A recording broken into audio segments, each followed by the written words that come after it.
Julian slammed his wine glass down so hard, the crystal stem nearly snapped against the mahogany table. The deep red liquid splashed onto the hand-stitched white linen cloth, spreading like a fresh wound. He looked at me with those cold, sharp eyes. The same eyes I used to think were beautiful 30 years ago when we were young and starting out with nothing. Now, those eyes just looked like ice. He leaned across the table, his face flushed from the third glass of expensive Cabernet, and his voice was a low, venomous growl that echoed through our empty, cavernous dining room. You have never made a single dollar in your entire life, Evelyn. Not one. You sit there in your pearls and your silk dresses, tending to your little rose bushes and organizing charity luncheons, while I am out there in the trenches building an empire. You are a passenger, Evelyn. A very expensive, very useless passenger who wouldn't know how to survive a single day without my signature on a check. He laughed then, a dry and hollow sound that chilled me more than the winter wind rattling the windows of our Greenwich estate. He thought he was hurting me. He thought he was stripping away my dignity, piece by piece, just like he had been doing for the last decade. He saw a soft, aging woman who was too afraid to ask where he was at 2 o'clock in the morning, or why there were charges for diamond necklaces on our joint accounts that I never got to wear. He saw a woman who was trapped by her own comfort. He was right. I had never made a single dollar in the way he understood it. I had never sat in a boardroom shouting at subordinates or cheated a business partner out of their fair share. But as I sat there, calmly smoothing my napkin over my lap, I looked at the man I had shared a bed with for half my life and felt a strange sense of peace. He was right. I had made millions, and I was about to turn his lights off. The air in the room felt frozen, as if the heaters had already failed. Julian didn't notice that I wasn't crying. He didn't notice that my hands weren't shaking. He was too busy feeling powerful, fueled by the secret knowledge of his mistress, Vanessa, and the fake tech company he was using to hide his mounting debts. He thought he was the master of the house, the king of the castle, and the only person with any real weight in our world. He had no idea that the chair he was sitting in, the floor beneath his expensive Italian shoes, and the very roof over his head no longer belonged to him. For 20 years, I had played the part of the quiet, obedient wife. I stayed in the background at his dealership openings, smiling for the cameras and nodding while he bragled about his latest sales figures. I let him believe that my afternoons were spent at the greenhouse or the local library, reading romance novels and gossiping with other wives. I let him believe I was simple. It was the best investment I ever made. While he was busy buying flashy cars and taking Vanessa on secret trips to the Caribbean, I was at that library, but I wasn't reading fiction. I was teaching myself the language of money, the real kind of money that doesn't need to shout to be heard. I had started small, using a modest inheritance from my grandmother that Julian had always laughed at, calling it pin money. I didn't spend it on shoes or handbags. I moved it through a series of private accounts and started a company called the Heritage Group. I was careful. I was patient. I bought distressed properties, small commercial lots, and eventually, I started buying the debt of businesses that were struggling. I learned how to read a balance sheet better than any of Julian's high-priced accountants, and through it all, I kept my mouth shut. I let him call me a passenger while I was quietly becoming the person who owned the road he was driving on. Julian stood up, swaying slightly, and grabbed the bottle of wine. He didn't even look at me as he walked toward his study, probably to call Vanessa and tell her how he had finally put his boring wife in her place. He didn't see the way I watched him go. He didn't see the slight curve of my lips. He was so sure of his dominance that he had become blind to reality. He had spent years cooking his books, siphoning money from his luxury car dealerships into his side projects, thinking he was a genius for outsmarting the banks. He didn't realize that the banks weren't the ones he should have been worried about. He should have been worried about the person who was buying up his commercial leases one by one. I looked around the room. Every piece of furniture, every painting, every silver spoon was a reminder of a life built on a foundation of lies. He thought he had built an empire, but he had actually built a house of cards, and I had been standing by with a fan for a very long time. I thought about the first time I found the receipt for a hotel room in his pocket 5 years ago. I didn't scream. I didn't pack a bag and leave.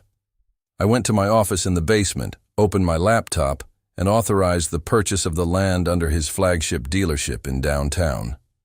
That was the day I stopped being a victim and started being a predator. Tonight was the beginning of the end. He had finally crossed the line, not just with his infidelity, but with his arrogance. He truly believed I was nothing without him. He believed that his money was the sun and I was just a moon reflecting his light. He didn't realize that the sun was setting, and the darkness was going to be very, very cold for him. I stood up from the table, my movements precise and deliberate. I didn't feel the grief I expected to feel. I didn't feel the weight of 30 years of marriage. I felt light. I felt like a chess player who had just realized her opponent hadn't even noticed he was in checkmate 3 moves ago.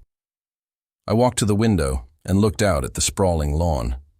The security lights were bright, illuminating the perfectly manicured grass. Julian loved those lights. He said they made the house look like a palace. He didn't know that the utility bill was no longer being paid from our joint account. He didn't know that the accounts he thought were full were actually draining into a vacuum created by his own bad decisions and my careful planning. He was living in a dream, and I was the one about to wake him up.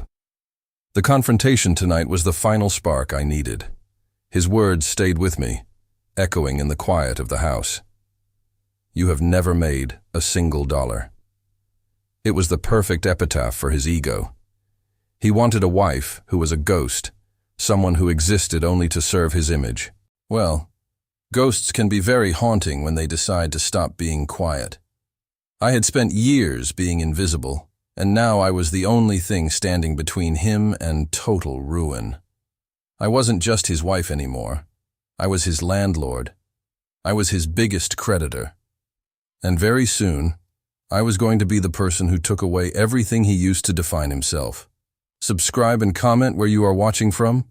Because the lights in his house, I was paying for them. Julian was holding court in our living room, his voice booming over the soft clinking of ice in crystal glasses. The fireplace was crackling, and the scent of expensive cigars and aged scotch filled the air. We had 4 other couples over, all of them part of the Greenwich elite. Julian was standing by the mantel, his chest puffed out like a peacock. He was telling everyone about his latest deal, a massive expansion of his luxury dealership in the city. He was talking about how he had outsmarted the previous owner and gotten the land for a steal. I sat on the edge of the sofa, my hands folded in my lap, listening to him lie. He had not outsmarted anyone. He had taken a high-interest loan that he could not afford, but he would never admit that to this crowd. I waited for a lull in the conversation. I noticed a small detail about the zoning laws in that area that he seemed to have overlooked. I leaned forward slightly and spoke in a soft, even tone. Julian, honey, is that area not restricted for commercial development after 10 at night? I read in the local paper that the city council was changing the noise rules for that neighborhood. It might affect your service department hours. The room went silent. Julian did not even look at me at first. He just took a long sip of his drink, his eyes fixed on the man across from him. Then he turned his head slowly and gave me a smile that did not reach his eyes. It was the kind of smile you give to a child who has said something silly at the dinner table. Everyone, look at my sweet Evelyn, he said, his voice dripping with mock affection. She reads one article in the local newsletter, and suddenly she thinks she is a real estate mogul. Stick to your roses and your guest lists, darling. The men are talking about real business now. Why do you not go see if the caterers need help with the dessert tray? I'm sure they could use your expertise on where to put the napkins. A few of the men chuckled. Their wives looked down at their drinks, embarrassed for me. I felt the heat rise in my neck, but I did not let my expression change. I did not let my eyes well up. I just nodded and stood up. Of course, Julian, I said softly. I would not want to get in the way of your big plans. I walked into the kitchen and stayed there until the guests left. I could hear his booming laugh from the other room. He was so sure of himself. He was so certain that I was just a beautiful accessory he had purchased years ago and kept in a velvet box. He had no idea that while I was in the kitchen, I was not checking on the dessert. I was checking my email on my phone, watching a wire transfer clear. Once the last car pulled out of the driveway, the house became quiet. It was the kind of silence that feels heavy, like a storm is about to break. Julian came into the kitchen, loosening his silk tie. He looked at me with pure irritation, his face still flushed from the alcohol. "Do not ever do that again," he snapped. "Do not ever try to chime in when I am talking shop. You make yourself look foolish, and you make me look like I have a wife who does not know her place. It is embarrassing to have you questioning me in front of my peers." I was putting away a stray wine glass. I did not look at him. I just asked, "What is my place, Julian?" He stepped closer to me. He smelled like smoke and arrogance. "Your place is to be the woman who looks good on my arm. Your place is to make sure this house runs smoothly and that the garden looks like a magazine cover. You are a kept woman, Evelyn. Let us be honest about it. You have not worked a day in 30 years. You have no idea what it takes to make $1. You spend my money on your little hobbies and your expensive creams, and in return, you keep your mouth shut. You are lucky I am a generous man. Most men would have traded you in for a newer model a decade ago." He poked a finger toward my chest. "You are a passenger. You are along for the ride. If I stopped signing the checks, you would not know how to pay the electric bill. You would be on the street in a week. You do not have the brains for the world I live in. So, from now on, when my friends are over, you play the part of the quiet wife. Do you understand?" I looked at him then. I looked at the graying hair at his temples and the expensive watch on his wrist that I had bought him for his birthday with his own money. Or so he thought. I saw a man who was terrified of losing his status, though he did not know it yet. I saw a man who had built his entire identity on being superior to the woman he had promised to love and honor. I did not feel the sting of his words. I did not feel the urge to cry. I felt a cold, sharp clarity. "I understand perfectly, Julian," I said. He grunted, satisfied that he had put me back in my cage. He turned and walked up the stairs to bed, leaving me alone in the kitchen. He did not realize that I was not going to bed. I waited until I heard his heavy footsteps cross the floor above me and then the sound of his bedroom door closing. I waited another 10 minutes until the house was completely still. I walked to my small office tucked away behind the pantry. It was a room he never entered. He called it my craft room.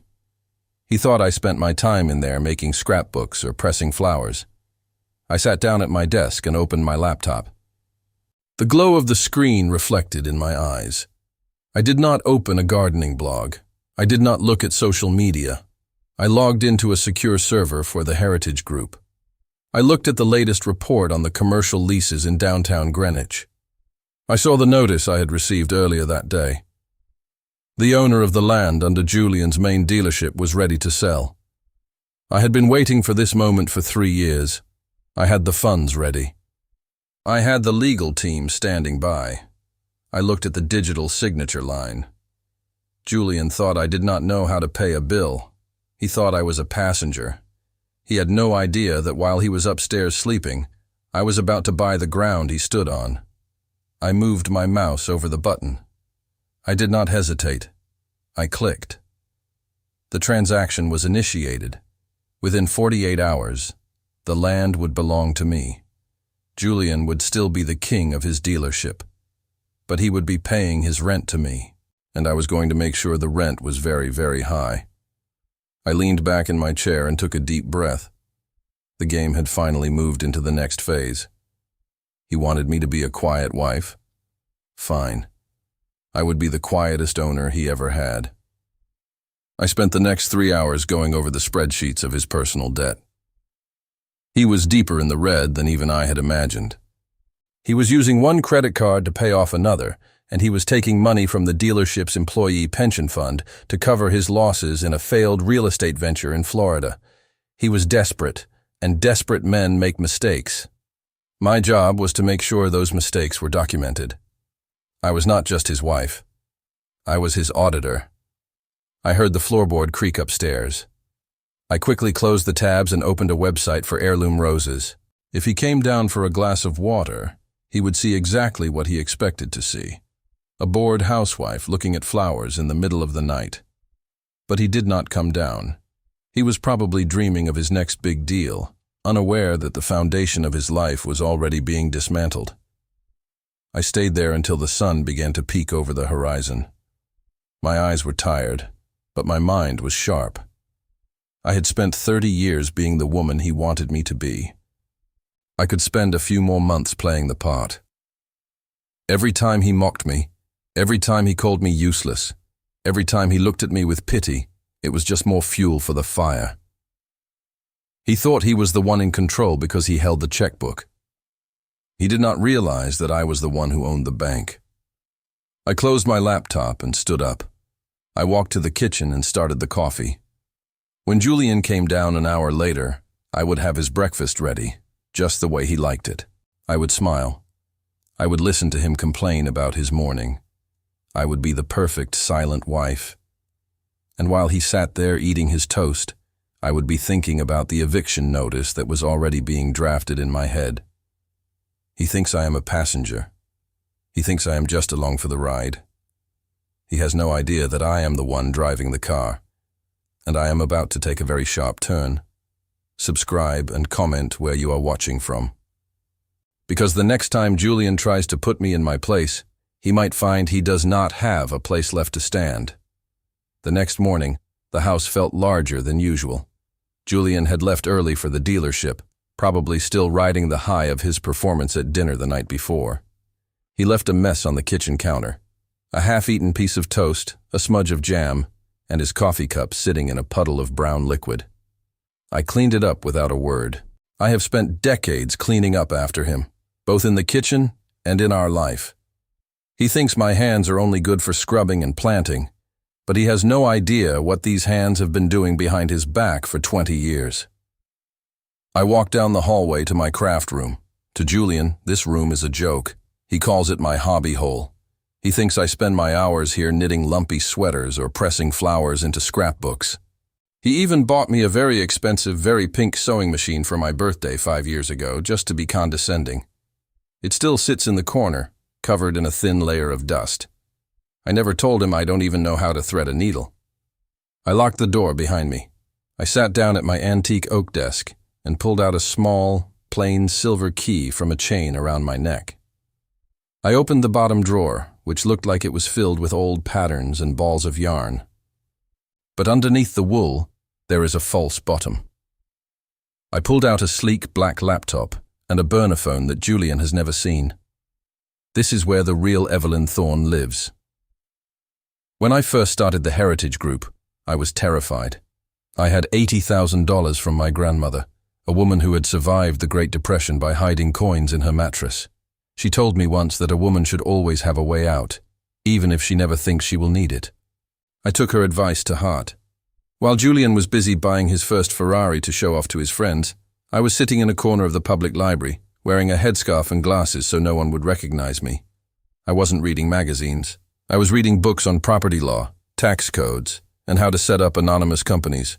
I realized very early on that Julian was a spender, not a builder. He liked the flash, the noise, and the attention. I liked the quiet power of owning the ground people walked on. I started by buying a small, run-down dry cleaners building in a neighborhood that was just starting to get popular. I fixed the roof, painted the walls, and sold it 2 years later for triple what I paid. I didn't spend a penny of that profit. I put it right back into the next building, and then the next. Today, the Heritage Group is not just a little side project. It is a silent giant. I have a team of 3 lawyers and 2 accountants in a very plain office in the city. They have never met me in person. They know me as H. Thorne, a reclusive investor who prefers to communicate through encrypted emails and a secure phone line. They think I am a man in his 80s living on a private island somewhere. They follow my instructions to the letter because I pay them better than anyone else in the industry. We specialize in what I like to call the forgotten pieces of the city. We buy the parking lots, the small office buildings, and the land under the big fancy showrooms. That is my favorite part. Julian thinks he owns his dealership empire, but he only owns the cars and the brand name. He doesn't own the dirt. For 15 years, he has been paying rent to a company called Blue Horizon Holdings. He thinks it is a big corporate conglomerate. He has no idea that Blue Horizon is a subsidiary of the Heritage Group. Every month, Julian writes a check for $45,000. And that money travels through 3 different bank accounts before it finally lands in my private vault. I opened my laptop and looked at the latest numbers. My heart gave a little skip of joy. The Heritage Group is now worth over $60 million in liquid assets and property. That is more than double what Julian's entire car empire is worth on paper. And unlike him, I don't owe a single cent to the bank. I own everything outright. I am the landlord for half of the luxury district in our town. I own the building where his mistress, Vanessa, gets her hair done. I own the boutique where he buys her those diamond necklaces. I am everywhere in his life, and he is completely blind to it. I spent the afternoon reviewing the documents for a new acquisition. There is a large warehouse district near the docks that is about to be rezoned for luxury condos. If I buy it now, the value will skyrocket by next summer. I was deep into a contract when I heard the front door slam. Julian was home early. I quickly closed the laptop, hid it under the yarn, and locked the drawer. I grabbed a piece of embroidery I keep on the desk for just such an occasion and began to pull a needle through the fabric. A moment later, Julian pushed the door open without knocking. He looked disheveled, his face a bright shade of red. He didn't even look at me. He just started pacing the small room, his footsteps heavy on the hardwood. "That idiot at the bank is giving me trouble," he growled. "He's asking questions about the Thorn Innovations account. He wants to see the receipts for the equipment we supposedly bought last month. Does he have any idea who I am? I've been a client there for 20 years. I kept my eyes on my embroidery, my voice soft and soothing. "Oh dear, that sounds stressful, Julian. I'm sure it's just a misunderstanding. Bankers can be so picky about their paperwork. Would you like me to make you some tea? Or perhaps a nice scotch?" He stopped pacing and looked at me with pure disgust. "Tea? I'm talking about a multi-million-dollar business crisis and you're offering me tea? This is exactly why I don't talk to you about these things. You have no concept of the pressure I'm under. You just sit here in your little room making pretty patterns while I'm trying to keep our world from falling apart." He turned on his heel and stomped out, heading for the living room. A few seconds later, I heard the loud blare of the television. He was watching a football game, shouting at the screen as if the players could hear him. He was trying to drown out his own fear with noise. He knew he was in trouble, but he was too arrogant to realize that the person who could help him was sitting right down the hall. I waited until he was fully distracted by the game.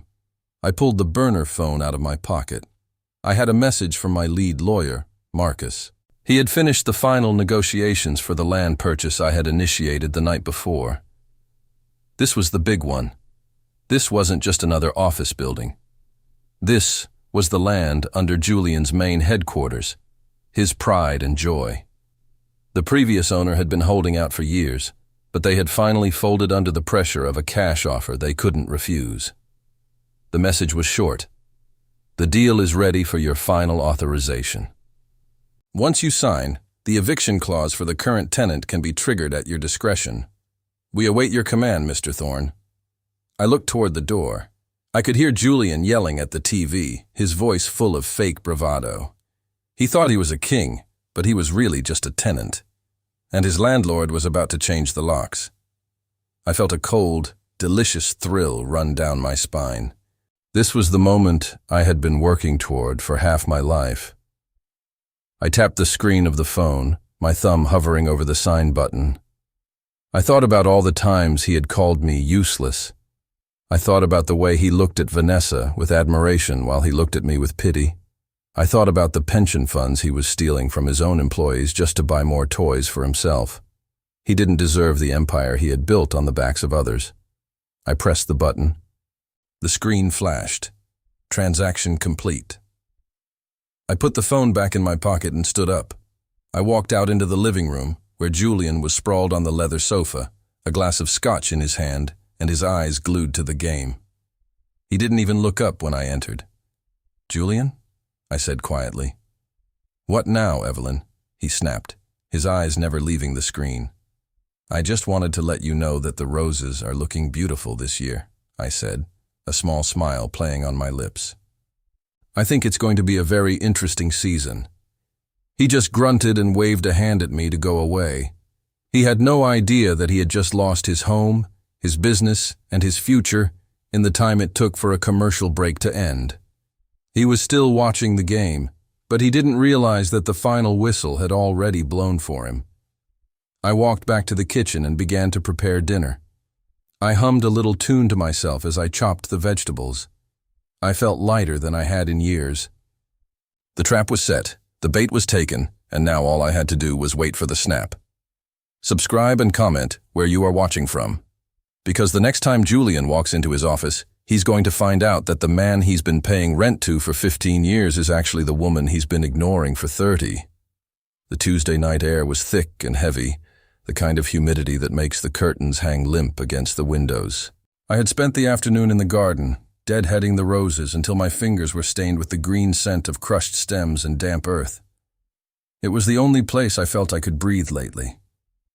When I heard Julian's car pull into the gravel driveway, I didn't rush to the door.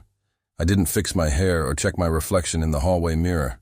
I simply walked into the kitchen, washed the dirt from my hands, and waited for the sound of his heavy footsteps. He didn't go to the bar for a drink like he usually did.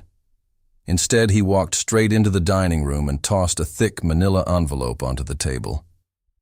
The sound of it hitting the wood was like a gunshot in the quiet house. He didn't look tired today. He looked energized, almost giddy, with a sharp, frantic light in his eyes that I had only seen when he was closing a deal that he knew was slightly crooked. "Evelyn, sit down," he said, his voice unusually smooth. "We need to have a very serious conversation about where we go from here." I sat. I folded my hands on the table right next to the envelope. I looked at him, really looked at him, and I realized that he had already moved on in his mind. He was wearing a new silk tie I hadn't seen before, likely a gift from Vanessa. He looked like a man who was shedding an old skin, and I was the skin he was leaving behind. "I think we both know that this house has become very quiet lately," Julian started, pacing the length of the rug. "We have lived a good life, and I have provided everything a woman could ever want.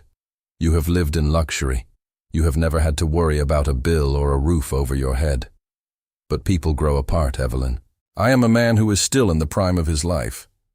I have big plans, massive expansions, and a future that requires a different kind of energy by my side.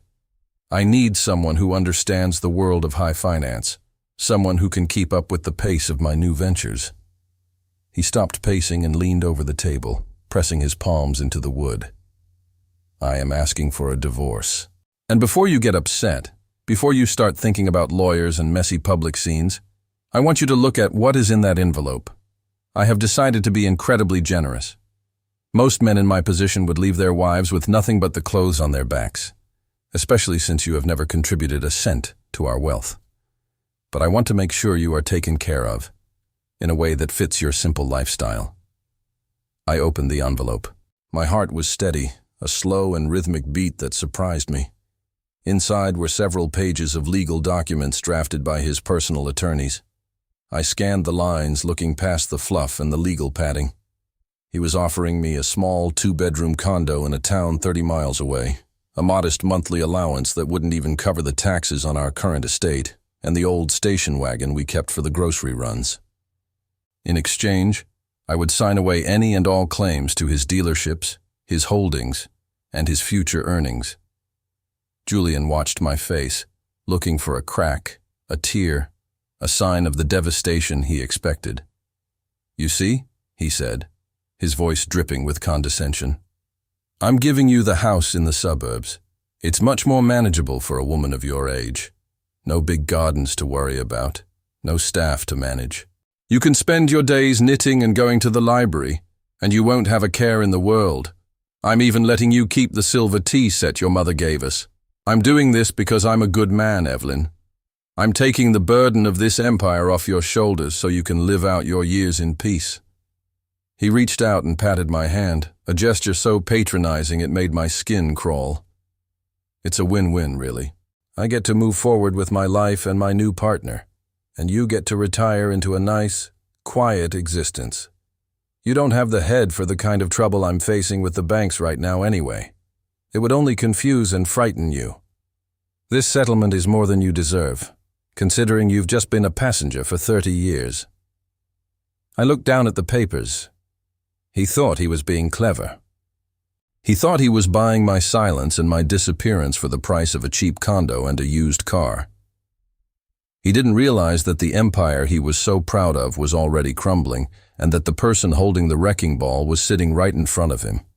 He was trying to give me a tiny slice of a pie that I already owned the entire bakery for. The silence stretched between us. I let it hang there, heavy and uncomfortable. I wanted him to feel the weight of it. I wanted him to think I was stunned into speechlessness. Finally, I looked up at him and forced a small, trembling smile to my lips. I let my eyes get just a little bit misty, playing the part of the broken, grateful wife one last time. "Oh, Julian," I whispered. "I don't know what to say. I knew things were difficult between us, but I never expected you to be so thoughtful about my future. A condo of my own? And an allowance? You really have thought of everything, haven't you?" He puffed out his chest, his ego swelling like a balloon. "I told you, Evelyn. I take care of my own. I just want this to be quick and easy. No need for you to hire some expensive lawyer who will just take your money and tell you lies. Just sign the papers, and we can both start our new chapters. I've already packed a few of my things. I'll be staying at a hotel for a few days while I finalize the arrangements for my new place with Vanessa." I stood up, clutching the envelope to my chest as if it were a precious treasure. "I understand, Julian. You've been so generous, and I don't want to be a burden to you any longer. You're right. I wouldn't know the first thing about dealing with banks or business deals. It all sounds so very complicated." He nodded, a look of pure relief and triumph crossing his face. He truly believed he had won. He believed he had discarded me like an old piece of furniture, and that I was thanking him for the privilege of being thrown away. "Good girl," he said, already reaching for his phone to probably text Vanessa the good news. "I knew you'd see reason." I moved toward the door, pausing just at the threshold. "Thank you again, Julian. Truly. You have no idea how much this means to me. I think I need a moment to process all of this. I think I'll go upstairs and call my sister. She's been so worried about me, and I want to tell her how kind you're being." Julian didn't even look up from his phone. Yeah, go ahead. Give her the news. Just make sure you have those papers signed by morning." I walked out of the dining room and climbed the stairs, my heart light and my mind racing. I didn't go to our bedroom. I went straight to my craft room and locked the door. I didn't call my sister. I didn't have a sister. I pulled out my burner phone and dialed the direct line to Marcus, my lead attorney at the Heritage Group. He answered on the second ring. "It is time," I said, my voice no longer soft or trembling. It was cold, precise, and as sharp as a razor. "He just served me with a divorce settlement. He's trying to move me into a condo while he keeps the dealerships." I heard Marcus chuckle on the other end. "And what are your instructions, Mrs. Thorne?" I looked out the window at the dark garden below. "Trigger the immediate audit of all his commercial leases," I said, "and send the formal notice of ownership to his board of directors. I want him to find out who his landlord is before the sun comes up. Oh, and Marcus, make sure the eviction notice for the main headquarters is delivered to his desk by 9 a.m. sharp. He wanted me to have a new chapter. I think it is time we show him how his story ends." I hung up the phone and sat in the dark, listening to the sound of Julian's laughter drifting up from the floor below. He was celebrating his freedom. He had no idea that he had just handed me the final piece of evidence I needed to take everything he had left. The generous settlement was proof of his attempt to hide assets, and my lawyers were going to have a field day with it. I smiled into the shadows. He thought I was a passenger. He thought I was a ghost in my own home. But tomorrow morning, he was going to wake up and realize that the ghost had bought the house, the car, and the very air he was breathing. Subscribe and comment where you are watching from. Because the phone call I just made, it wasn't to family. It was to the people who are about to take Julian's world apart, piece by piece. The morning sun hit the breakfast table with a brightness that felt almost mocking. Julian sat across from me, his eyes glued to his phone, scrolling through news or perhaps checking in with Vanessa. He looked so comfortable, so sure of himself in his expensive tailored suit and his silk tie. He hadn't even looked at me when I brought him his coffee. To him, I was already a ghost. A woman he had successfully pushed into a corner with a few legal papers and a condescending smile. He thought he had won the game before I had even made my first real move. I sipped my tea and watched him. In my pocket, I felt the small vibration of my burner phone. It was a message from Marcus, my attorney. Everything was in place.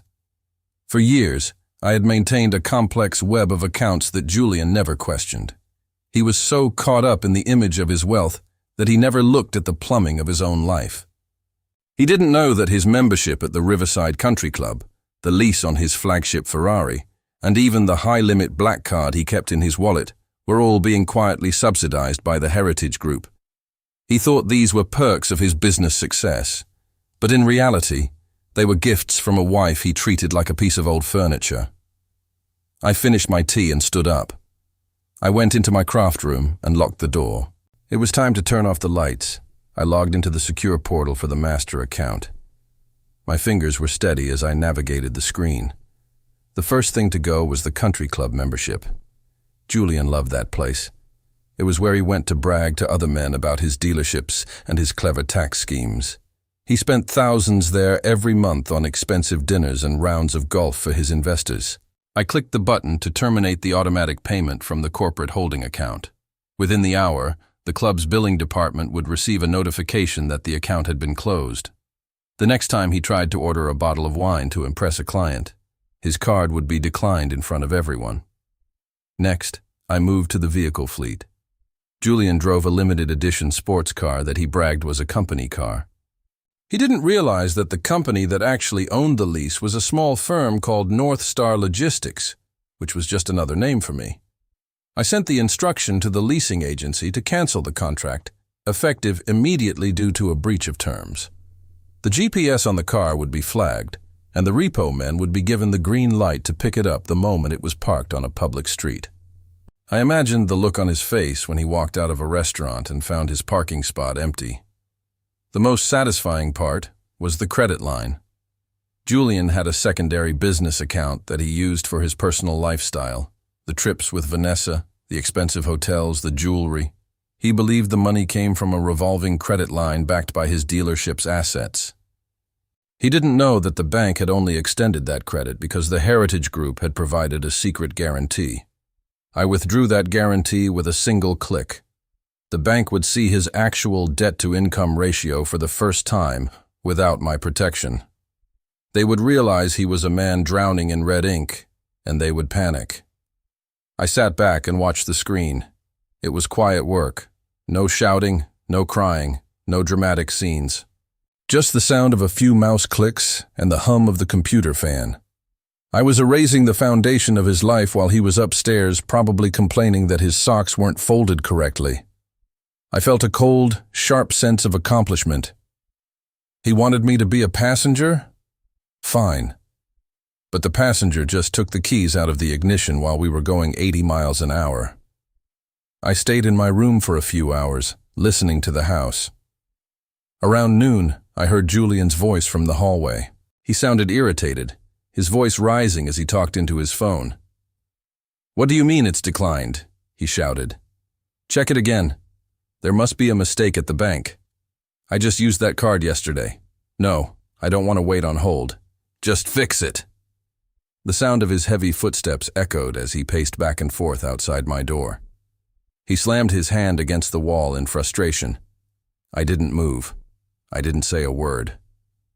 I just sat in the shadows of my little room, surrounded by balls of yarn and embroidery hoops, looking like the harmless woman he thought I was. A few minutes later, the house phone rang. Julian answered it in the kitchen. "Hello?" "Yes, this is Julian Thorne." "Who?" "The country club." "What do you mean my membership is under review?"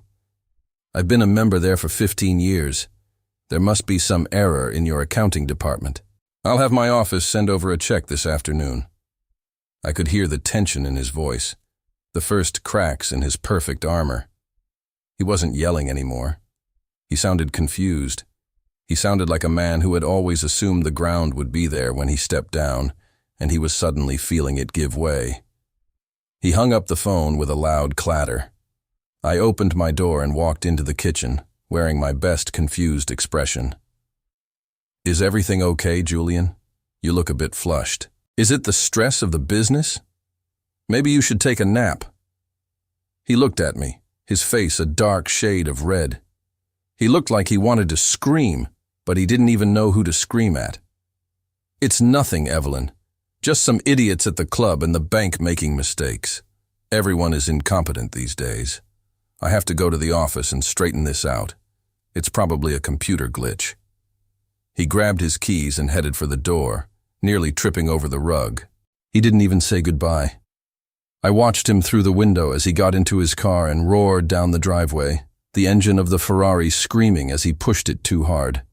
He was racing toward a world that was rapidly disappearing. I spent the afternoon cleaning the house. I polished the silver and dusted the shelves. I wanted everything to be perfect for what was coming. I knew that by the time he got to his office, the news would be even worse. My lawyers were already sending over the formal notices to his board members, informing them that the land under their buildings had changed hands and that the terms of their occupancy were being renegotiated. As the sun began to set, the mail arrived. Usually, I'm the one who sorts it, but today I left it sitting on the marble table in the entryway. Among the glossy magazines and the flyers for local charities, there was a plain white envelope. It didn't have a corporate logo on it. It was addressed to Julian Thorne, and it was marked with a red stamp that said, "Urgent, past due." I knew what it was. It was the first bill for the private security system he had installed at Vanessa's apartment. He had always thought it was billed to his dealership's maintenance account, but I had redirected the billing. For the first time in 30 years, a bill for his secret life had arrived at our front door, in his name, and with no company to hide behind. I heard his car pull back into the driveway a few hours later. He didn't roar in this time. He drove slowly, almost tentatively. When he walked through the front door, he looked like he had aged 10 years in a single day. His suit was wrinkled, and his hair was a mess. He didn't even look at me as he walked past. He saw the mail on the table and stopped. His hand shook slightly as he reached for the white envelope. He tore it open, his eyes darting across the page. I stood at the end of the hallway, a shadow in the dim light, watching him. He let out a small choked sound, a mix of a gasp and a groan. He looked at the paper, then at me, then back at the paper. "Evelyn," he whispered, his voice cracking. "What is this? Why am I getting a bill for an address I don't recognize? And why does it say the payment was rejected by the corporate office?" I walked toward him, my footsteps soft on the hardwood floor. I reached out and took the paper from his trembling hand. I looked at it for a moment and then looked up at him with a look of pure, innocent concern. "I don't know, Julian," I said softly. "It looks like a bill. You always told me I wouldn't understand how these things work. But it says here that you owe a lot of money, and the bank says you don't have it. Is everything okay? You told me you were a genius with money." He didn't answer. He just stood there, staring at the empty air, the first realization of his ruin finally sinking in. He didn't know that this was just the beginning. He didn't know that the man who owned his office was about to call him, and he certainly didn't know that the woman standing in front of him was the one who had written the script for his downfall. Subscribe and comment where you are watching from, because Julian just found out he's broke, and he hasn't even seen the eviction notice yet. The following evening, Julian decided that the best way to handle a crisis was to pretend it did not exist. He came home, changed into a fresh suit that cost more than a small car, and told me he was taking Vanessa out for a late dinner to discuss some business matters. He did not ask me how I was. He did not mention the bill for Vanessa's security system that was sitting on the kitchen counter like a ticking bomb. He just grabbed his gold watch, checked his reflection in the hallway mirror, and walked out the door. He was still the king of his own world, or at least he thought he was. I sat by the window and watched him try to start his Ferrari. Usually that car roared to life with a sound that made the neighbors look over their fences. But tonight, there was only a click. Then another click. He tried again, his face turning a dark shade of purple that I could see even from the porch. He slammed his hand against the steering wheel and got out, stomping back toward the house. He grabbed the keys to the old station wagon, the one he had tried to give me in the divorce settlement. He did not say a word to me as he snatched the keys off the hook and ran back out, the engine of the old car sputtering as he backed out of the driveway. I knew exactly where he was going. He was heading to the Gilded Anchor, the most expensive restaurant in the county. It was the kind of place where the waiters remembered your name and the wine list did not have any prices. He needed to feel powerful again. He needed to sit in a plush velvet chair and have people bow to him. I waited an hour. Then I picked up my phone and made a single call to the restaurant. I spoke to the manager, a man named Robert who had known me for years. I told him that there might be some issues with the Thorn accounts tonight, and that it would be best to handle things discreetly, but firmly. Robert understood. He had seen many powerful men fall, and he knew which side of the bread was buttered. At the restaurant, Julian was in the middle of a performance. He had ordered the porterhouse steak, a bottle of vintage champagne, and a selection of appetizers that could have fed a family of 4. He was laughing loudly, leaning over the table to whisper things to Vanessa that made her giggle. He was trying so hard to prove that he was still the man in charge. But then the bill arrived. The total was $1,200. Julian did not even look at it. He simply pulled out his black card and handed it to the waiter without breaking eye contact with Vanessa. He waited for the waiter to return with the receipt for him to sign. But the waiter did not come back with a receipt. He came back with the manager. "Julian," the manager said softly, leaning down so the other tables would not hear. "I am afraid there is an issue with the card. It has been declined by the bank." Julian's laugh died in his throat. "Don't be ridiculous, Robert. Try it again. It is a high-limit business account. There is probably just a glitch in your machine." "We have tried it 3 times, sir," Robert replied, his voice flat and professional. "We also tried your secondary personal card. That one was declined as well. Perhaps there is another way you would like to settle the bill." Vanessa's smile vanished. She looked around the room, noticing that the people at the next table were starting to whisper. Julian's face went from purple to a ghostly white. He began to fumble through his wallet, pulling out every card he owned. One by one they were swiped. One by one the machine let out a sharp, mocking beep. The silence at the table was deafening. Julian began to sweat, the moisture beading on his forehead and ruining the line of his expensive suit. "I have money," he hissed, his voice cracking. "This is an outrage. I own half the dealerships in this state. Do you have any idea who I am?" "I know who you are, sir," Robert said, his patience clearly wearing thin. "But the machine does not care about your reputation. It only cares about the balance in the account. If you cannot pay, I will have to ask you to step into the office while we call the authorities." In the end, it was Vanessa who had to pay. She reached into her designer handbag and pulled out a credit card that Julian had given her months ago for her birthday. It was a card with a much lower limit, but it had enough to cover the dinner. She didn't look at him as she signed the slip. She didn't say a word as she stood up and walked out of the restaurant, leaving him to follow her like a dog that had been kicked. But the humiliation was not over. When they got to the parking lot, the old station wagon was gone. In its place stood a man in a neon vest with a clipboard. "Are you Julian Thorn?" the man asked, not looking up from his papers. "Yes, what is going on?" "Where is my car?" Julian shouted, his voice echoing in the empty lot. "Repossessed," the man said simply. The leasing company for North Star Logistics called it in an hour ago. Something about a breach of contract and non-payment. I have the order right here. If you have any personal items in the trunk, you will have to come down to the lot on Monday to claim them. Vanessa did not wait for an explanation. She hailed a taxi, got inside, and told the driver to go.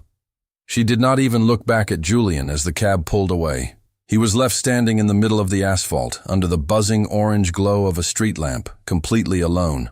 He had to call a rideshare app just to get home, sitting in the back of a small, dented sedan that smelled like cheap air freshener and old fast food. When he finally walked through the front door of our house, he found me sitting in the living room. But the house was different. It was dark. The only light came from a few candles I had placed on the coffee table. "Evelyn," he called out, his voice trembling. "Why are the lights off? What is happening?" I looked up from the book I was reading by candlelight. "Oh, Julian, you are home. The power went out about an hour ago. I called the electric company and they told me the account had been closed. They said the primary holder had authorized a total shutoff for non-payment." "That is impossible," Julian screamed, throwing his keys against the wall. "I pay the bills. I have an automated system." I stood up and walked over to the marble table in the entryway. I picked up a stack of papers that had arrived in a special courier envelope while he was out. I handed them to him. "Actually, Julian, you don't pay the bills. You haven't paid a bill in years. You thought you were using your business accounts. But if you look at these statements, you will see that every single account you have touched was actually a sub-account of a private trust." He snatched the papers from me, his eyes darting across the lines of numbers in the dim candlelight. He began to shake. His breath came in short, ragged gasps. He turned the pages over and over, looking for a name he recognized, a company he understood. "These are all in my name," he whispered. "Thorn Innovations, Thorn Luxury Holdings. These are my companies." "Look closer at the fine print, Julian," I said, my voice as calm as a summer pond. "Look at the ownership structure. Look at who the beneficiary is." He followed the lines of text with his finger until he reached the bottom of the page. He stopped.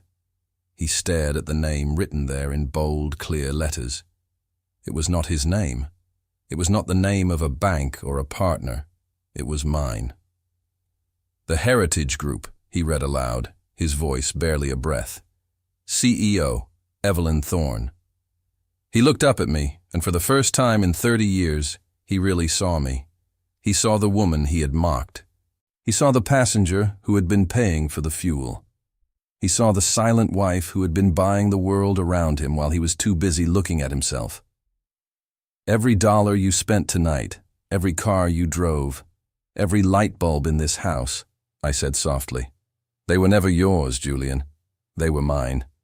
And I think I am done sharing."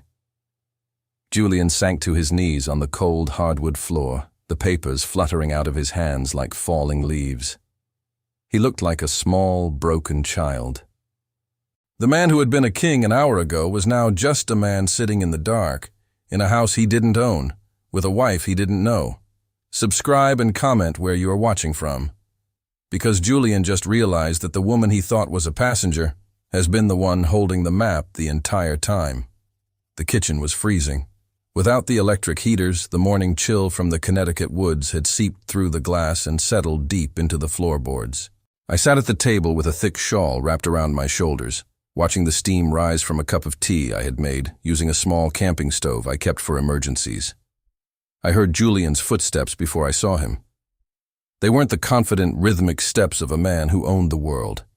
They were heavy and dragging, the sound of someone who had spent the night staring at a wall and realized the wall wasn't going to move. He walked into the room still wearing his suit from the night before. It was wrinkled now, and he had spilled something down the front of his shirt. He didn't look like a millionaire dealership owner. He looked like a man who had lost his way in his own house. He didn't look at me at first. He went straight to the sink and turned the tap, splashing cold water onto his face. He stayed there for a long time, his head bowed, the water dripping off his chin and onto the marble counter. "Evelyn," he said, his voice sounding like it had been dragged over gravel. "We have a situation, a very serious situation." I set my tea down and looked at him with a soft, concerned expression. I made sure my eyes were wide and my brow was slightly furrowed. "Oh, Julian, I know. The lights still aren't on. I had to eat a cold apple for breakfast. Is the electric company being difficult? I told you. I'm happy to call them if you just give me the account number." I'm sure a woman's voice would make them much more helpful. He turned around and for a second, a flash of his old anger crossed his face. "It's not the electric company, Evelyn. It's everything. The banks, the dealership, the accounts, they've all been frozen. It's some kind of massive administrative error. Some law firm is claiming they own the land under my buildings. It's a nightmare. I've spent all night on the phone with lawyers, and nobody can tell me anything." He walked over to the table and sank into the chair opposite me. He reached out and grabbed my hands. His skin was cold and clammy. "Evelyn, listen to me. I need you to do something for me. You have those friends from the garden club, don't you? The ones whose husbands are on the boards of the big banks. Mrs. Gable, and that woman with the estate in the hills. What's her name? Martha?" I nodded slowly. "Yes, Martha. Her husband is very high up at the National Bank. We mostly talk about peonies and the best time to plant spring bulbs, Julian. I don't think she'd want to talk about business over tea. It's just not done in our circle." Julian squeezed my hand so hard it actually hurt. "You don't understand. I need a bridge loan. Just 10 million. 5 even. Just enough to get the lights back on and the staff paid until my lawyers can untangle this mess. Call her. Tell her it's an emergency. Tell her your husband is in the middle of a major acquisition and the wire transfer got stuck. She'll listen to you. Everyone likes you, Evelyn. They think you're so sweet and harmless. Use that." I pulled my hands away gently and tucked them under my shawl. "Julian, I would love to help. Really, I would. But I haven't spoken to Martha in months. She's in the south of France for the season. And besides, I wouldn't even know what words to use. Bridge loan? Wire transfer? You know how my head spins when you talk about those things. I'd probably just embarrass you by saying the wrong thing. I'm just a housewife, remember? You've told me that so many times. I wouldn't want to make your professional friends think less of you because your wife is asking for money." He let out a frustrated groan and stood up again, pacing the small space of the kitchen. "Fine, fine. What about your jewelry? You have that safe in the bedroom. The emerald necklace I bought you for our silver anniversary. The diamond bracelet. The sapphire rings. That stuff is worth at least $500,000 on its own. I can take it to a private broker I know in the city. Hell, give me cash today, no questions asked. I'll buy it all back for you next month, I promise. With interest. It'll get you something even bigger." I felt a tiny prickle of satisfaction in my chest. That emerald necklace was the first thing I had sold 10 years ago. The one sitting in the safe was a perfect glass imitation that I had paid a few $100s for in a shop in London. I had used the money from the real emeralds to buy my first 3-unit apartment building. "Oh, Julian," I said, my voice trembling just a little. "I would give you everything I have, you know that. But don't you remember? You took those pieces to the jewelers last year to have them cleaned and appraised for the new insurance policy. You told me you put them in the bank's main vault for safekeeping. You said the house wasn't secure enough for things of that value. I haven't seen them since last November." He stopped pacing and stared at me. His eyes went blank for a moment as he tried to remember. I could see the gears turning in his head, trying to find a lie he had told that would fit this moment. He had probably taken the jewelry himself months ago to pay off a gambling debt or a mistress, and now he couldn't even remember which hole he had plugged with my fake gems. Or perhaps he had just forgotten that he never actually gave them back to me. "Did I?" he muttered, rubbing his temples. I must have. My head is spinning, Evelyn. Everything is a blur." He sat back down, looking defeated. "What about your father's old partners? He was a big man in his day. There must be someone left who owes him a favor. That man who used to come over for Christmas dinner. Mr. Henderson. He was a titan in real estate. Call him. Tell him who you are. Tell him you're in trouble. I took a slow sip of my tea, letting the warmth linger. Mr. Henderson passed away 5 years ago, Julian. Don't you remember the funeral? We sent flowers, and his sons sold the company to a conglomerate. I don't think they'd even recognize my name. I'm just a memory to those people. I've spent 30 years being your wife, Julian. I stopped being my father's daughter a long time ago. I don't have any power in that world. You made sure of that. He looked at me then, and for a split second, I saw a flicker of doubt in his eyes. It was gone as quickly as it came, replaced by the sheer panic of a man who was watching his life dissolve. He couldn't believe it.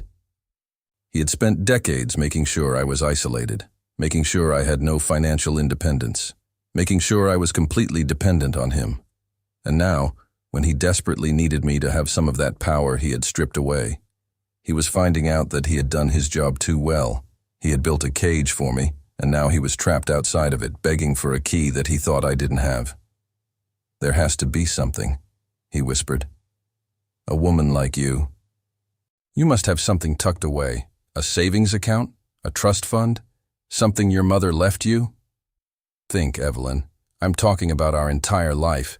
If I lose the dealerships, we lose this house. We lose everything. You'll be living in a tiny apartment in some terrible part of town. Is that what you want? I looked around the kitchen, at the expensive marble and the custom cabinetry that I had chosen and paid for through 3 different shell companies. I looked at the man who thought he was threatening me with a life I had already prepared for. Only it was his life that was going to be tiny and terrible, not mine. I have my grocery money, I said, sounding as helpful as I possibly could. I have about $400 in the jar in the pantry, and I think I have some birthday checks from my aunt that I never cashed. They might be for $50 each. You're welcome to those, Julian. I want to do my part. He stared at me for a long time. He looked like he wanted to scream or cry or break something. He looked at me as if I were a puzzle he couldn't solve, even though the pieces were right in front of him. He didn't see the woman who owned the land under his feet. He just saw a useless, aging wife who didn't understand the gravity of the situation. $400, he repeated, his voice hollow. You're offering me $400. It's all I have, Julian, I said softly, reaching out to pat his hand again. I've always been a passenger, remember? You told me that just the other day. Passengers don't have the map. They don't have the fuel. They just sit in the back and hope the driver knows where he's going. I'm just doing what you taught me to do. I'm staying in my place. He pulled his hand away as if my touch burned him. He stood up, knocking his chair over in the process. He didn't bother to pick it up. He just turned and walked out of the kitchen, his shoulders hunched and his head down. I heard the front door open and close. He was going back out into the world to try and find a miracle, not knowing that the miracle was sitting in his kitchen, drinking tea and waiting for the next legal filing to hit his desk. I sat there in the silence, the cold of the house no longer bothering me. I felt a deep, quiet heat in my chest. He was more confused now than when he had walked in. He couldn't understand why his world was failing, and he couldn't understand why the woman who was supposed to be his safety net was so completely empty. He was looking for a way out, but he was looking in all the wrong places. He was looking at the banks and the lawyers and the old friends, never once suspecting that the person he should be afraid of was the one who had just offered him her grocery money. I picked up my burner phone from where it was hidden under my shawl. I sent a short text to Marcus. He came to me for help. He's desperate. He's looking for the jewelry. Proceed with the final stage of the lease termination. I want the locks changed by the end of the day. I stood up and began to clear the table. I felt a strange sense of peace.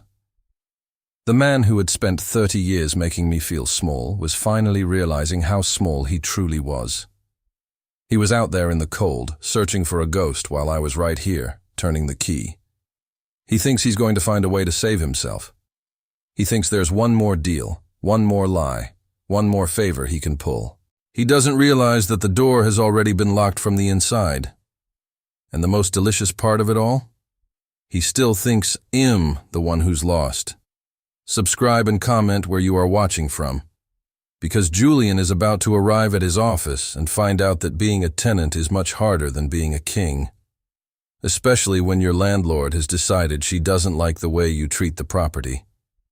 Julian sat in his office at the dealership for 4 hours before the mail arrived. The air in the building was heavy and still because the air conditioning had been cut off that morning. He was sitting in his large leather chair, the one he always said made him look like a king, but now he was just a man sweating through a $3,000 suit. He had spent the night thinking I was playing a trick on him. In the dark of our kitchen, when I told him I owned the Heritage Group, he had laughed. It was a shaky, terrified laugh, but he had managed to convince himself that I was just being spiteful. He thought I had found a way to change the names on some digital files to scare him. He didn't believe that a woman who spent her days talking to rose bushes could actually own the ground beneath his feet. He was waiting for a sign of reality. He was waiting for his lawyers to call him back and tell him it was all a big mistake. But the lawyers weren't calling. The only person who came to his door was a courier in a crisp blue uniform. The man didn't even look Julian in the eye. He just placed a heavy, thick envelope on the desk, asked for a signature, and walked out. Julian stared at the envelope for a long time. The return address was for a law firm in the city that represented the Heritage Group. This wasn't a home-printed prank. This was heavy, expensive paper. This was the law. His hands were shaking so much he had to use a letter opener to get the envelope open. Inside was a stack of documents that detailed every single penny he owed. It listed the business loans he had taken out to cover his losses. It listed the predatory lines of credit he had opened when the banks started saying no, and at the bottom of every single page there was a stamp of ownership. His debt had been sold. Every mortgage, every lease, every personal loan was now held by one single entity, the Heritage Group. It was a total of $28 million. He was no longer a man who owed money to a bank. He was a man who owed everything to a company he didn't understand. At the bottom of the final page there was a phone number.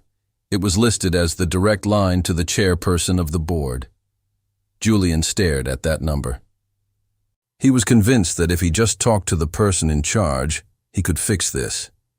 He thought there was a man on the other end of that line, a shark like him, someone he could grab a drink with and negotiate a deal. He thought he could explain that his wife was having some kind of mental breakdown and was claiming to own the company. He picked up his desk phone, his heart hammering against his ribs like a trapped bird. He dialed the number slowly, one digit at a time. I was sitting on the back porch of our house when my second phone started to ring. It wasn't the burner phone I used for secret texts. This was a sleek professional device that only handled business for the Heritage Group. I had been expecting the call. I knew exactly when the courier would arrive at his office. I had timed it perfectly. I let the phone ring once, then twice. On the third ring, I picked it up. I didn't say a word. I just waited. I wanted to hear the sound of his breath.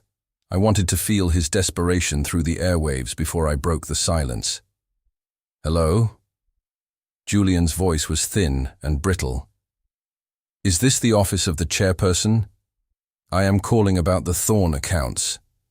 There has been a massive misunderstanding regarding the ownership of my debt. I need to speak with the person in charge immediately. This is Julian Thorn. I assume you know who I am. I took a slow, deep breath. I looked out at the garden where the sun was hitting the bird bath just right. I didn't use my soft, high-pitched wife voice. I didn't use the voice that asked him what he wanted for dinner, or if he needed his shirts pressed. I used the voice I had developed over 20 years of silent study. I used the voice of a woman who owned $60 million in real estate. I know exactly who you are, Julian, I said. And you are speaking to the person in charge. The silence on the other end of the line was so heavy I could almost feel the weight of it in my hand. I could hear Julian's breath hitch. I could hear the sound of a chair creaking as he probably slumped back into it. He didn't speak for a full 30 seconds. I could imagine his brain working, trying to find a way to make this make sense. He was probably looking around his office, looking for a camera, looking for a sign that this was a dream. "Evelyn," he whispered. The word was barely a sound. It was more like a gasp. "Evelyn, stop this. This isn't funny anymore. How did you get this number? How did you get them to give you this phone? You need to put the real manager on, right now. I am losing my business, and I don't have time for your games." "Julian," I said, my voice steady and cold. "There is no other manager. There is no man in a suit coming to save you. I started this company when you were too busy at the country club to notice I was gone. I bought your first dealership's land 15 years ago. I bought your personal debt 6 months ago. I am the one who authorized the freeze on your accounts. I am the one who canceled your club membership. And I am the one who is currently looking at a contract to sell the very building you are sitting in to a developer who wants to turn it into a parking lot." "You're lying," he hissed, though the conviction was gone from his voice. "You couldn't have done this. You don't know how to do this. You're a housewife. You're just a woman who plants flowers. Where would you get the money? You've been living on my paycheck since we were 22 years old." I smiled, though there was no warmth in it. "That is the mistake you made for 30 years, Julian. You thought the only money that existed was the money you showed off. You forgot about my grandmother's inheritance. You forgot that while you were spending every dime on cars and watches and women, I was saving. I was investing. I was building while you were playing. You called me a passenger. You told me I wouldn't know how to make a dollar. Well, it turns out I didn't need to make a dollar. I just needed to own yours." I heard the sound of something breaking on his end of the line. It sounded like he had knocked a lamp or a glass off his desk. He started to curse, his voice rising into a scream of pure, unadulterated rage. "You think you're so smart? You think you can just take my life away? I'll sue you. I'll have you thrown in jail for fraud. You stole this from me. This is my empire. I built this name." I let him scream until his voice cracked. I didn't interrupt him once. I just waited for the fire to burn itself out. When he finally went quiet, gasping for air, I spoke again. "You can't sue me, Julian. Everything I have done is perfectly legal. I bought your debt on the open market because you were too reckless to keep it safe. I own the leases because you were too arrogant to read the fine print. You gave me the keys to your kingdom every time you mocked me for being simple. You handed me the power because you were so sure I was too weak to use it." He didn't scream this time. He didn't even argue.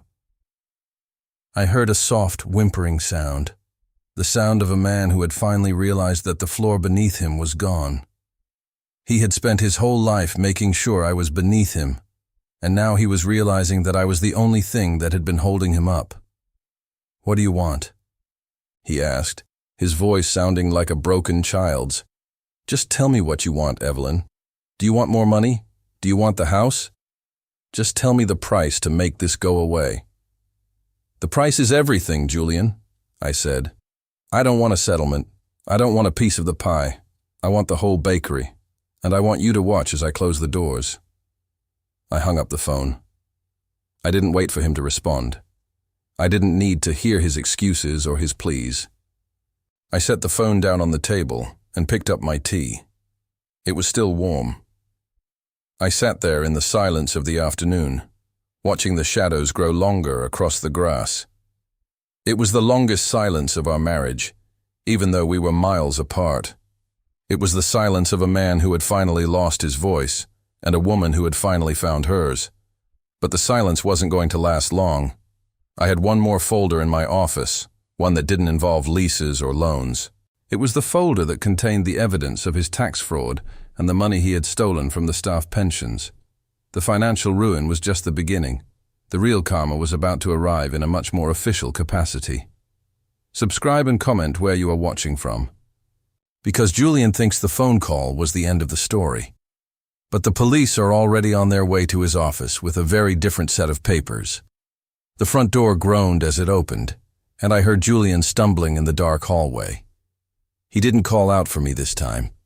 There was no shouting, no demands for a drink, and no boasting about a big sale. I heard the heavy thud of his briefcase hitting the floor, followed by the sound of a man who was physically struggling to keep his balance. I sat in the high-backed chair in the living room, surrounded by the soft, flickering light of a dozen candles. I had spent the last hour arranging them just right. The shadows danced on the walls, making the familiar room look like something out of a dream. Or for Julian, a nightmare. He appeared in the doorway, and for a moment he just stood there, blinking against the candlelight. He looked like a man who had aged 10 years in a single afternoon. His face was gray, his eyes were sunken, and his expensive silk tie was hanging loose around his neck like a noose. He looked at me, and then he looked at the stack of papers sitting on the coffee table in front of me. He knew what they were. He didn't even have to ask. He walked over to the sofa and collapsed into it, putting his head in his hands. The silence between us was thick, but it wasn't uncomfortable for me. I felt as cool and calm as the night air outside. "I have been waiting for you, Julian," I said. My voice was quiet, steady, and perfectly clear. I wanted to make sure you had time to see the reality of your situation before we had this talk. I assumed the visit to the office was informative. I imagine the locks being changed while you were standing on the sidewalk was a bit of a shock. It is a very public way to find out you are no longer the man in charge. He didn't look up. He just let out a long, shaky breath. "How?" he whispered. "Just tell me how you did it, Evelyn. How did you get the money? How did you keep it from me? I saw every bank statement. I saw every credit card bill. I knew every penny that came into this house. There is no way you could have built a company like that right under my nose. It is impossible. You are just a wife. You don't know the first thing about commercial debt or real estate." I leaned forward, the candlelight reflecting in my eyes. I didn't smile, but I felt a deep sense of satisfaction. "That was your biggest mistake, Julian. You thought that because you didn't value me, no one else did either. You thought that because you were loud, you were the only one doing business. But while you were out making noise and buying things you couldn't afford to impress people you didn't like, I was listening. I was learning. I was taking the small amounts of money you gave me for the house and the garden, and I was making it grow. I was patient. I waited decades to make sure that when I finally moved, you wouldn't be able to move back." I picked up the top folder and opened it. I began to read from it as if I were reading a grocery list. It was simple, everyday English. I didn't want to use fancy terms. I wanted him to understand exactly how much he had lost. "Let us look at the facts, Julian. You owe the Heritage Group $28 million in outstanding business loans. You owe $4 million in back rent for your 3 main dealerships. You owe another $2 million in personal lines of credit that you used to buy that boat you never use and the jewelry for Vanessa. Your credit score is currently in the low 400s. Your personal bank accounts have been frozen by the IRS because of the inconsistencies in the Thorn Innovations filings. You have nothing left. You are standing in a house you do not own, wearing a suit you haven't paid for, and driving a car that has already been reported as stolen by the leasing company." Julian finally looked up, his eyes wet with tears. "I did it for us, Evelyn. I wanted us to have the best of everything. I wanted to be the man you deserved. I just got in over my head. You have to help me. You are my wife. We have been together for 30 years. You can't just throw me out on the street. Use your company to bail me out. We can be partners. We can run it together. You have the brain for it, clearly. I can be the face of the company, and you can be the power behind the scenes. We can make this work." I let out a soft laugh. It was the first time I had laughed in months, and it felt wonderful. Partners?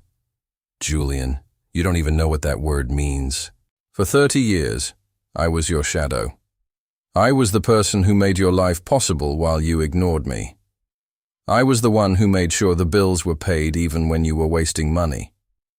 I was the one who stayed home while you were with Vanessa. You don't want a partner. You want a savior.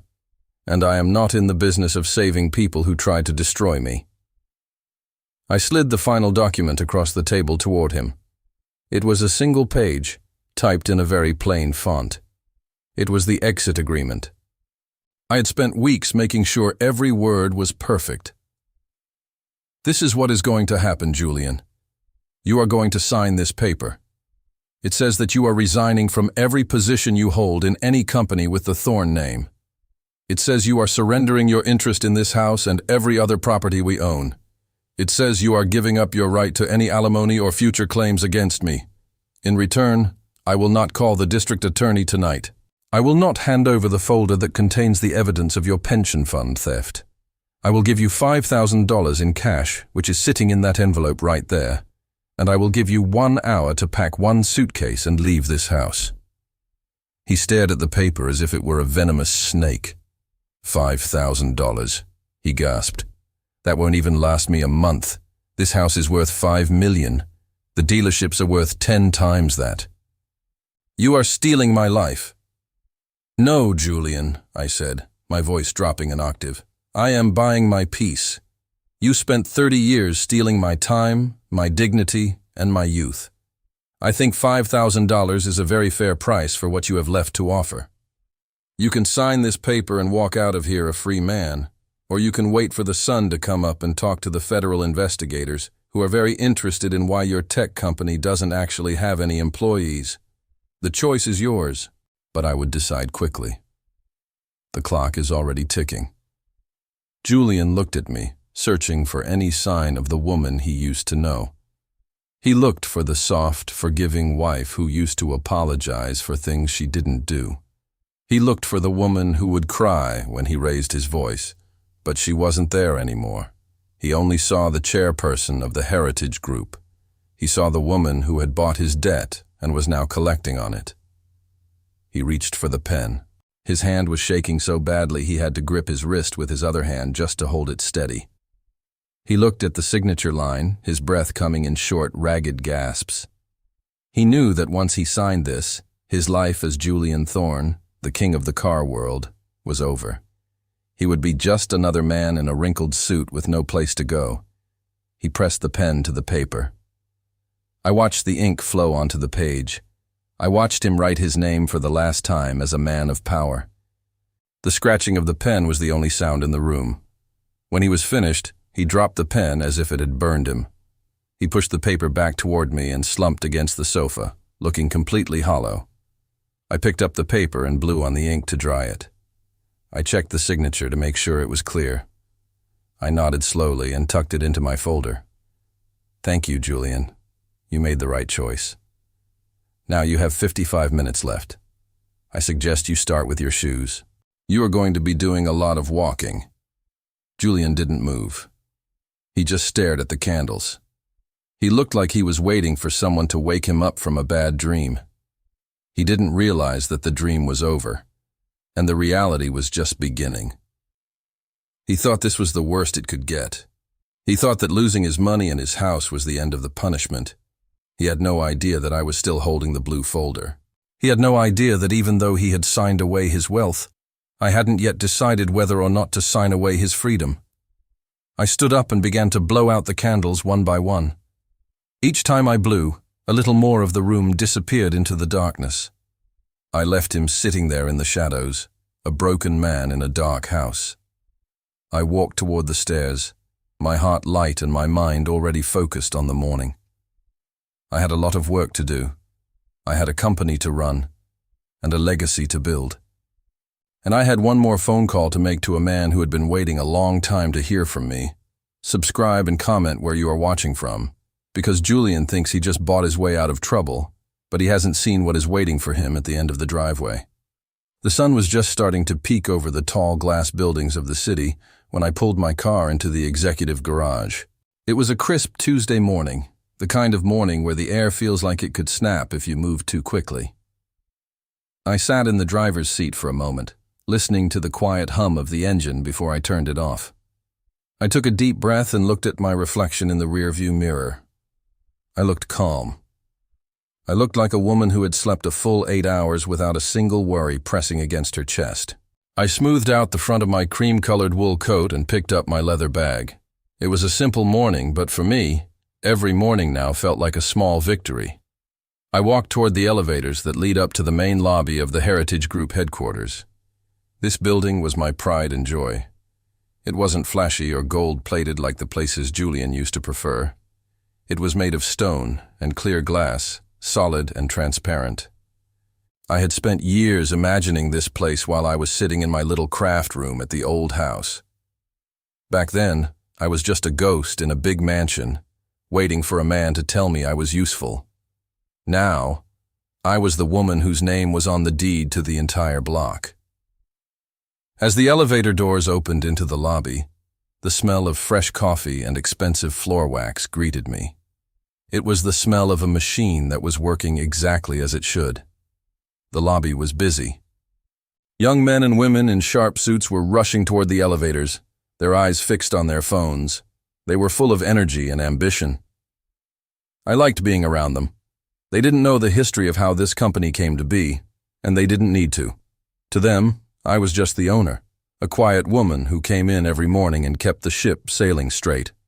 I walked across the polished marble floor, heading toward the private bank of elevators that would take me to the top floor. My heels made a steady, rhythmic clicking sound. It was the only sound I focused on. That was when I saw him. He was standing near the security desk, waiting in the line for the employee badge scanner. He didn't see me at first. He was looking down at a stack of blue folders he was clutching against his chest. Julian looked smaller than I remembered. It was a strange thing to realize that a man who had taken up so much space in my life for 30 years could suddenly look like he was shrinking. He wasn't wearing his tailored Italian suits anymore. Instead, he was wearing a cheap, off-the-rack navy blue suit that was a little too big in the shoulders. The fabric looked thin, and the trousers didn't have that sharp crease he used to be so obsessed with. His hair, which he used to spend 20 minutes styling every morning, was just combed flat. He was working in the records department now. It was a junior position, mostly filing and data entry. When he had signed the final papers to stay out of prison, I had offered him a job. I told him it was an act of charity, a way for him to earn a modest living while he tried to pay back a fraction of what he owed. He had no choice but to take it. No dealership would hire him after the news of his fraud leaked out, and his old friends had vanished the moment his bank accounts hit zero. He was a man with a famous name and an empty wallet. So every morning, he took the bus from his small apartment on the edge of town and came here to work for the company I built. I watched him for a few seconds from across the lobby. He looked tired. He was shifting his weight from one foot to the other, his old leather shoes looking scuffed and dull. He used to say that you could tell everything about a man by the shine on his shoes. I wondered if he remembered saying that. I wondered if he remembered telling me that I wouldn't survive a single day in the real world without him. Now, here he was, standing in a line of people half his age, waiting to go up to a basement office to file papers for the woman he had called a passenger. The line moved forward, and he stepped up to the scanner. He struggled for a moment to get his badge out of his pocket. His hands were shaking just a little bit. He looked flustered, the way he used to get when a waiter didn't bring his drink fast enough. But there was no one to yell at here. The security guard, a young man named Arthur who always brought me extra sugar for my tea, just waited patiently. Julian finally found the badge and swiped it. The machine gave a little green beep, and he stepped through the turnstile. As he turned to head toward the service elevators, our eyes met. It was only for a second, but in that second, 30 years of history flashed between us. I saw the flash of the old Julian in his eyes, the arrogance, the shock, the flicker of the man who used to scream at me for leaving a light on. But then, it disappeared. It was replaced by a look of pure, heavy defeat. He stopped walking. He stood there, holding his blue folders, looking at me as I stood in my expensive coat with my head held high. He looked like he wanted to say something. Maybe he wanted to apologize. Maybe he wanted to beg for a promotion. Or maybe he just wanted to remind me that he was still there. I didn't stop walking. I didn't let my expression change. I didn't give him the satisfaction of seeing a single spark of anger or pity in my eyes. Pity is for people you still care about, and anger is for people who still have power over you. I felt neither. To me, he was just another employee in a building full of them. He was a line on a spreadsheet that I had already balanced. I kept my pace steady, my heels clicking against the marble like a clock ticking down the seconds of his new life. As I reached the point where our paths crossed, I slowed down just enough to acknowledge his presence. I didn't look at his cheap suit or his scuffed shoes. I looked him right in the eye, the same way I looked at the janitor or the delivery boy. I gave him a small, polite nod, the kind of nod you give to a stranger you pass on the street. "Good morning, Julian," I said. My voice was calm, professional, and entirely empty of emotion. "I hope you have a productive day with those files. We really need that data entered by the end of the week." I didn't wait for him to answer. I didn't wait to see the expression on his face, or the way his shoulders slumped as I moved past him. I just kept walking toward my private elevator. I felt the cool air of the lobby against my skin and the weight of my keys in my hand. I stepped into the elevator and pressed the button for the top floor. As the doors began to slide shut, I caught one last glimpse of him standing there, a small man in a big lobby, looking at the spot where I had just been. The elevator began to rise, and the quiet hum of the machinery filled the small space. I looked at the floor numbers as they lit up, one by one. I thought about the files he was carrying. They were the records of the very dealerships he used to own. He was going to spend 8 hours a day looking at the proof of his own failure, organizing the history of his own ruin. It was a quiet kind of justice, the kind that doesn't need a courtroom or a headline. It was just a woman going to her office and a man going to his desk. When the doors opened onto the executive suite, my assistant was already standing there with a smile and a warm cup of tea. She started telling me about the meetings I had scheduled for the afternoon and the new property we were looking at in the city. I listened to her, nodding at the right times, but my mind was already on the work ahead. The past was downstairs in the basement, filed away in blue folders. The future was up here, where the view went on for miles, and the air was clear.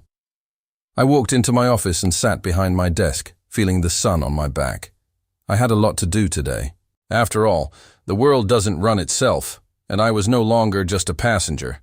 Subscribe and comment where you are watching from, because the best kind of revenge isn't a loud explosion.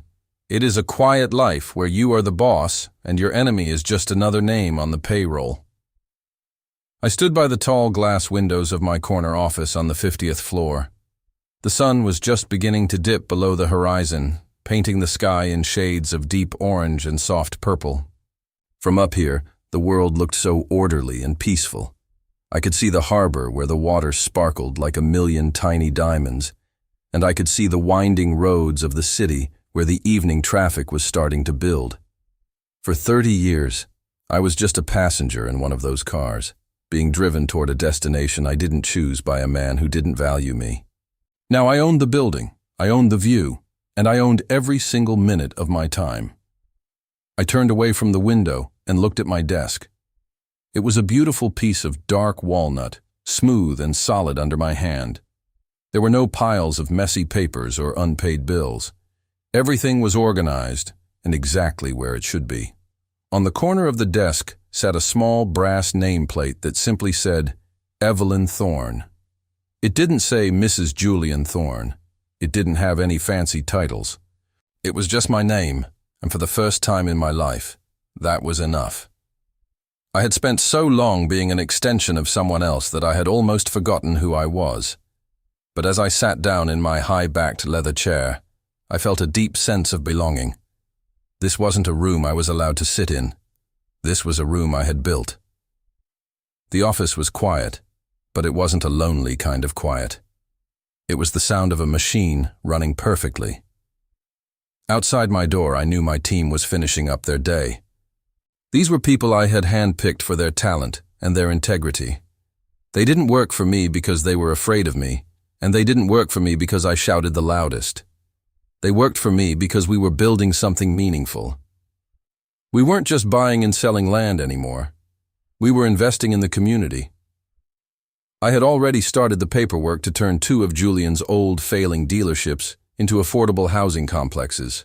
We were going to build parks where there used to be empty parking lots. We were going to create spaces where families could actually live and grow, rather than just places for men to show off their toys.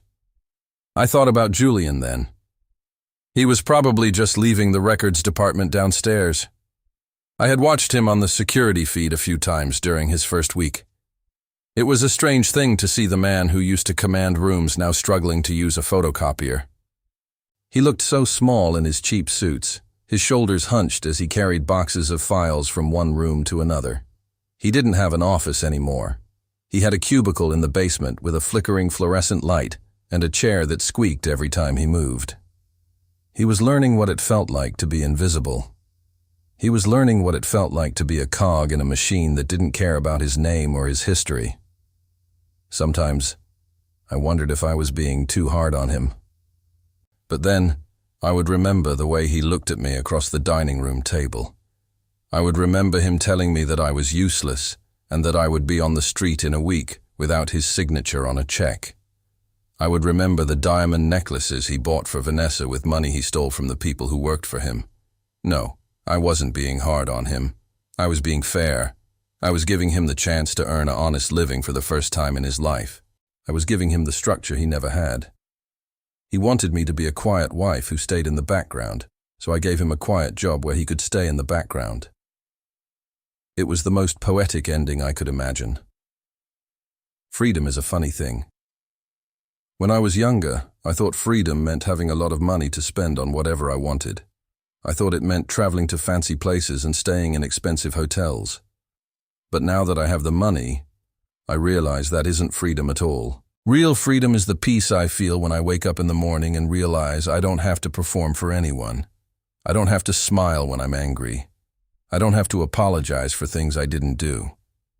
I can have a cup of tea in my garden and listen to the birds without wondering if I'm being too slow or if I'm forgetting a chore. I can make a decision for my company and know that it's the right one because I did the work to understand it. My plans for the future are simple but big. I want to expand the heritage group into other cities. I want to find more women who were told they were just passengers and give them the tools to become drivers. I want to create a scholarship fund in my grandmother's name for women who want to go back to school later in life. I want to prove that it's never too late to start over. You don't have to be 22 to be a success. You just have to be patient, and you have to be smart. I spent 20 years being a student of the world while everyone thought I was just a student of the rose bushes. That knowledge is my real inheritance, and I intend to share it. I looked at the clock on my wall. It was nearly 6 o'clock. In the old days, I would have been frantic right now, making sure the dinner was perfectly timed and the house was spotless for Julian's arrival. I would have been checking the wine temperature and making sure my dress was pressed. Now, the only thing I had to worry about was whether I wanted to go out for a nice dinner by myself or go home and read a book in my favorite chair. I chose the book. I stood up and grabbed my coat. I walked to the door and paused for a moment, looking back at the office. The shadows were longer now, and the city lights were getting brighter. I could see the reflection of the building in the glass of the window across the street. It was a solid, glowing tower in the middle of the dark city. Julian used to talk about his legacy all the time. He wanted his name on stadiums and hospitals. He wanted everyone to know who he was. But my legacy is different. My legacy is the fact that this company exists and that it's doing good in the world. My name doesn't have to be in lights for me to know I've succeeded. I walked out of the office and said goodnight to the security guard at the front desk. He tipped his hat to me and smiled. I walked out into the cool evening air and felt the breeze on my face. It felt like a fresh start, even after all these years. I walked toward the parking garage, my steps light and confident. I didn't look back at the building. I didn't look down at the basement windows where Julian was probably still packing up his things. I just looked forward. The city was humming with life. People were rushing to catch trains, and couples were walking hand in hand toward restaurants. It was a beautiful, busy world, and I was finally a part of it on my own terms. I got into my car and started the engine. It was a modest car, reliable and safe. I didn't need a Ferrari to feel powerful. I knew that the real power was in the bank accounts and the deeds and the contracts I had signed. I knew that I was the one who had navigated us through the storm while the captain was busy admiring his own reflection. As I drove out of the garage and onto the main street, I looked up at the top floor of the Heritage Group building. My office window was the only one still glowing with a soft, warm light. I had left a small lamp on, just to remind myself that I was always welcome there. It was a beacon in the night, a sign that the house was finally in order. Julian had spent his whole life thinking he was the one in charge of the power and the prestige. He thought he was the one who made things happen. But as I merged into the traffic and headed toward my quiet home, I couldn't help but smile. He never knew who was keeping the lights on.